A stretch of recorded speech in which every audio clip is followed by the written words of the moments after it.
Cutter भी वो थोड़ा होगा तो गाड़ी बोले लो आके काम हो गया समझ गए वहाँ नहीं होगा तब मूर्ति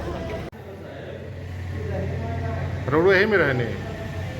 दिन भर रही ना कहाँ घर पड़े घर चढ़ जा रहा और रोडो कब बजे नहीं है हम आने 3 बजे किन के साथ है ना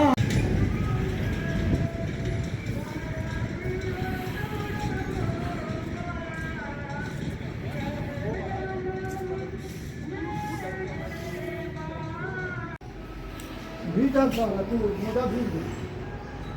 बिठाई नहीं ना रह दी कुछ न बिछाई ठीक ये है मैं चढ़ल हुई कोनो ये मैं आता हुआ के हेरस कटले हुई ना पिछाई से कटले बा आता हेरस कील लागल हुई कीली अंदर ताला तो लागले बा तने से बात तो अति वाला अंदर से लागल हुई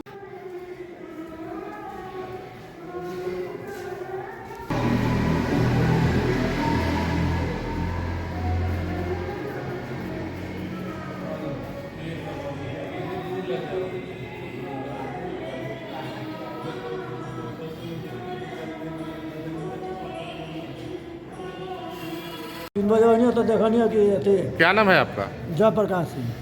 क्या हुआ है हम आए हैं 3 बजे यहाँ हाँ देखे हैं कि गेट मेन गेट ताला लॉक है और देखे कि ठाकुरबाड़ी का ताला पूरा हुआ है हाँ तो मैंने उधर देख के चकित हुआ बाद में मैंने भाग के गया थाना में हाँ थाना में जाके इंफॉर्मेशन दिया पहले थाना वाले साहब लोग को हाँ तो थाना वाला साहब आया इधर से आके देख करके वो फोटो वोटो ले लिए अब बोले कि अभी नहीं घुसना से जाइए पुजारी बाबा को बुला ले तो हमने पुजारी बाबा को बुलाने चले गए हैं काका चोरी हुआ है वो श्री राम जानकी का और लक्ष्मण जी का मूर्ति तीनों मूर्ति उठा लिया लो अर्ष धातु का पुराना मूर्ति है पुराना 500 साल पहले का पुराना मूर्ति और क्या लगा है और दान पेटी जो तोड़ा है वो उसमें गला भरा हुआ था वो पैसा पूरा काट लिया है लोग और वो सीसी कैमरा जो है उसका मशीन उसीन सब तोड़ तार के मशीन ले लिया है लोग है आपका मेरा नाम दुर्गेश कुमार गुप्ता है और मैं भाजपा मंडल अध्यक्ष मसर दक्षिण सब विश्वस्तरीय अध्यक्ष हूँ। क्या घटना हुई है घटना ये हुई है कि अभी हमको 6 बजे कॉल गया कि थाना से सटे जो राम जानकी शिव मंदिर है उसमें रात को 12 और 3 के बीच में चोरों द्वारा अष्ट धातु की जो मूर्ति है जो लोगों द्वारा बताया जा रहा है कि 400 वर्षों पूर्व इसको खरीदा गया है जिसकी लगभग लाखों से करोड़ों की कीमत अनुमान की गई है जो कि पीछे का दरवाज़ा तोड़ के कल रात चोरों के द्वारा चोरी कर ली गई है। और सोचनीय बात यह है कि थाना परिसर से सटा ये मामला है और आए दिन सनातन के हिंदू के मंदिरों को टारगेट किया जा रहा है। किस भगवान की मूर्तियाँ होगी राम लक्ष्मण और सीता मैया की अष्ट धातु की मूर्ति है। मंदिर परिसर से चोरी हुई है मंदिर परिसर से भी ताला काट के पीछे के दरवाजे से चोरों द्वारा घुसी गई है और जो मुख्य द्वार है उसका ताला काट के और अष्ट धातु की मूर्ति चोरी कर ली गई। मेघालय हाई कोर्ट ने 10 दिसंबर को अपने फैसले में केंद्र सरकार से अपील की है कि भारत को इस्लामिक देश बनने से बचाया जाना चाहिए और साथ में ये भी कहा है कि आजादी के समय जिस तरह पाकिस्तान इस्लामिक देश बना उसी तरह भारत को भी हिंदू राष्ट्र बनना चाहिए था। जस्टिस सुदीप रंजन सेन ने अमन राणा नामक एक व्यक्ति की याचिका पर सुनवाई करते हुए ये टिप्पणी की।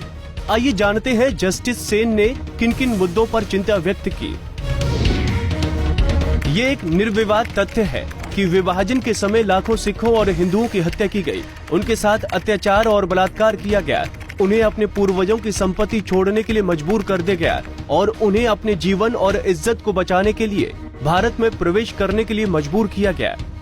विभाजन के समय पाकिस्तान ने खुद को एक इस्लामिक देश घोषित कर दिया और भारत जो धर्म के आधार पर विभाजित हुआ था उसे हिंदू देश घोषित किया जाना चाहिए था, लेकिन वो एक धर्मनिरपेक्ष देश बना। भारत ने खून बहाकर आजादी हासिल की और सबसे ज्यादा पीड़ित हिंदू और सिख थे,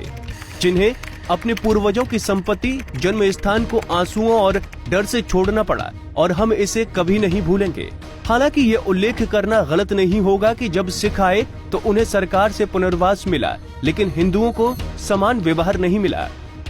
ये कहना सही नहीं है कि भारत ने स्वतंत्रता अहिंसा से हासिल की, बल्कि ये हिंसा के माध्यम से हासिल हुई है, जिसमें लाखों की तादाद में हिंदुओं और सिखों ने अपनी जिंदगी, संपत्ति और भूमि और आजीविका का बलिदान किया।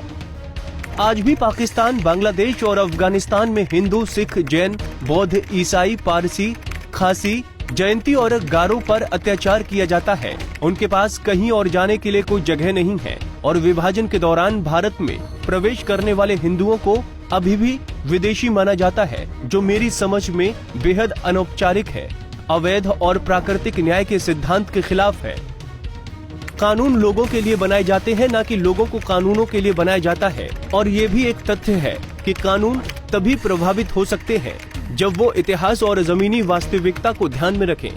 मैं ये स्पष्ट करना चाहता हूँ कि किसी को भारत को एक और इस्लामिक देश बनाने की कोशिश नहीं करनी चाहिए, अन्यथा ये भारत और दुनिया के लिए कयामत का दिन होगा। मुझे पूरा भरोसा है कि श्रीमान नरेंद्र मोदी जी के अधीन सरकार इस विषय की गंभीरता को समझेगी और उपयुक्त अनुरोध पर कदम उठाएगी और मुख्यमंत्री ममता बनर्जी भी राष्ट्रीय हितों को ध्यान में रखकर इसका समर्थन करेंगे। मैं प्रधानमंत्री, कानून मंत्री और सांसदों से अपील करता हूं कि वो कानून पास करें जिसमें पाकिस्तान, अफगानिस्तान और बांग्लादेश से आए हिंदू, सिख, जैन, बौद्ध, ईसाई, पारसी, खासी, जयंती और गारो समुदाय के लोगों को बिना प्रमाण पत्र के देश की नागरिकता दी जाए। मैं उन मुस्लिम भाई और बहनों के खिलाफ नहीं हूं जो कई पीढ़ियों से भारत में रह रहे हैं, जो देश के कानून का पालन करते हैं। वो शांतिपूर्वक यहाँ रह सकते हैं। कोर्ट सरकार से आशा करती है कि वो इस अदालत के फैसले पर गौर करेगी और देश और उसके नागरिकों की रक्षा करेगी। पंजाब केसरी के लिए मनीष शर्मा की